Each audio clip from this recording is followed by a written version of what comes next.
今日係9·18事變嘅81週年。當年日軍喺瀋陽炸毀咗一段鐵路之後，嫁禍俾中國軍隊，仲用呢一個做藉口，當晚就向瀋陽北大營嘅東北軍發動進攻，揭開咗日本侵華嘅序幕。9·18事變令到中日之間嘅矛盾進一步惡化，亦都為後嚟引發中日全面戰爭嘅盧溝橋事變埋下伏筆。喺抗日戰爭時發生嘅南京大屠殺，就導致30萬中國平民無辜遇難。近日，因為日本購買釣魚島，中港台三地嘅反日情緒高漲。適逢今日係9·18事變嘅81週年，本港就有多個團體去咗日本駐港領事館抗議。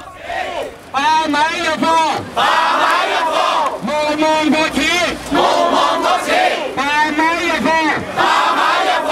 我哋希望有一樣嘢，日本政府一定要記住，歷史教訓，日本要記緊，歷史教訓，歷史教訓，日本記緊，日本記緊。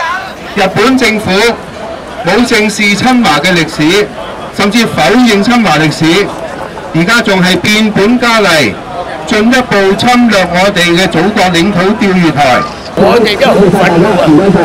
即係我哋嘅領土冇理由。我哋都有個36小時嘅靜待，亦都歡迎大家。呢度就係我哋香港市民喺短短3日裏面收入咗超過2萬個嘅簽名。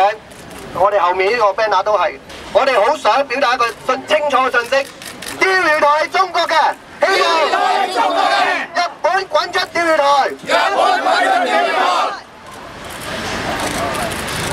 好，咁交俾佢得㗎。打倒日本軍國主義！打倒日本軍國主義！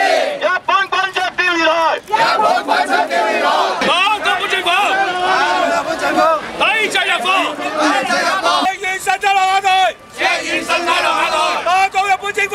打倒日本政府！打倒日本軍國主義！打倒日本軍國主義！赤焰神太郎下台！赤焰神太郎下台！日本荒謬無恥，日本荒謬無恥！日本滾出釣魚台，日本滾出釣魚台！日本必須謝罪賠償！日本必須謝罪賠償！毋忘九一八！毋忘九一八！毋忘南京大屠殺！毋